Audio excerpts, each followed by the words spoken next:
Hello everybody, welcome back to another video. Today is another episode of reviewing NHL teams so far, as today we got the New York Islanders. But before we get into the video, I'd like to just say, if you are new to the channel, make sure to slap that subscribe button. That'll be very much appreciated. Not just that, if you hit the like button as well. I thank you all for helping me hit to the point where I'm at 317 subscribers, and I'm also hoping that you guys are going to be having a great holidays and a great Christmas. But anyways, let's get into talking about the New York Islanders and just the disappointment that this team had during this offseason.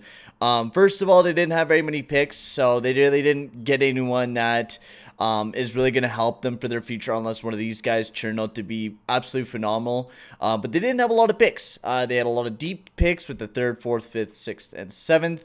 But they didn't have any firsts or seconds, as most of that went towards that Pajot trade that they did, where they traded away Ridley Grigg, which is a decent loss. Ridley Grigg would have been a nice future player for the New York Islanders, and also Ronnie Horvainen wouldn't have been a bad selection either, but it is what it is for the New York Islanders. You get a guy in Jean-Gabriel Pajot who you're kind of overpaying. I mean, Pajot is a good player, no doubt about that. This deal might turn out to be an absolute steal, and maybe I am just eating my words. His analytics definitely aren't the greatest thing in the world, and I mean, he's been putting up pretty consistent seasons over his year, but is he really worth $5 million is going to be the biggest question.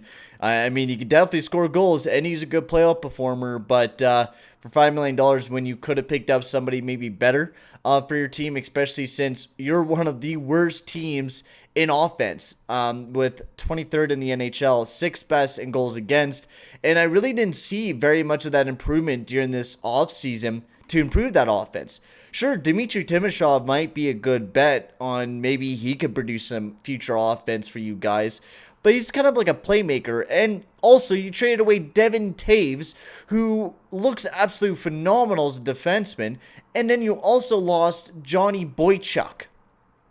I don't know what this team is really trying to do. I don't know what Lou is trying to do with this defensive core. I love Dobson. I think Dobson, Pulak are future pieces of this defensive core. Same with Pelch.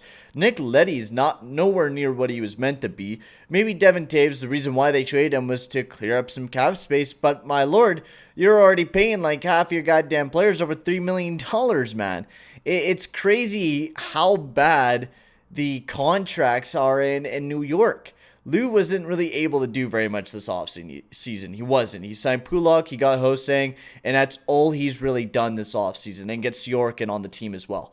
This team basically looks the exact same as last season, and they struggled. I mean, they didn't really struggle during the regular season. They did really well, but placing 6th in the Metropolitan Division, I mean, my lord, is that going to be enough when all the divisions get reformatted? Are you going to be able to make your way into the playoffs with how good Columbus, with how good the Rangers are looking, the Devils, the Hurricane, Flyers, Capitals? It's going to be a tough-ass division, and this team didn't improve on the one thing that they're weak on right now is their offense.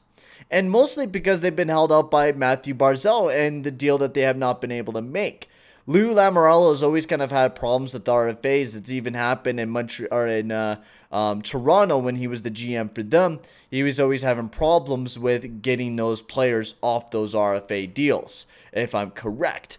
Or was that Kyle Dubas? I think it was Kyle Dubas dealing with all the deals with Florida. Or no, with Matthews and Marner and stuff like that. I think that's the way. I think that's working. He did do a decent job. It says he's been given bad contracts. Like, I love Andres Lee. I do. $7 million is a little steep for Andres Lee, though. And for him being able to goal score the way that he goal scores, it's pretty goddamn good.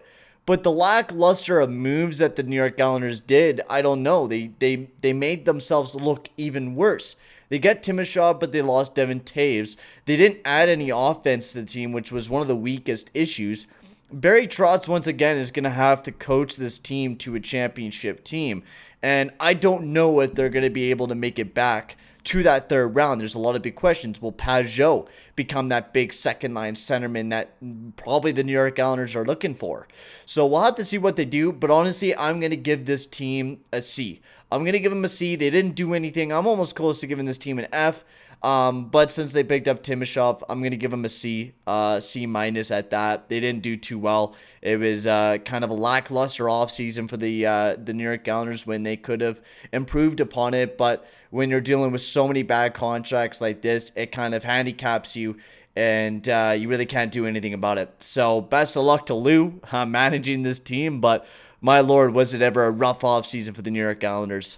And, yeah, I'm going to end the video here, guys. Thank you very much for watching. Tell me, guys, what you guys think in the comment section below for the New York Islanders. What type of grade will you give this team? And I'll see you guys all later. Adios, amigos.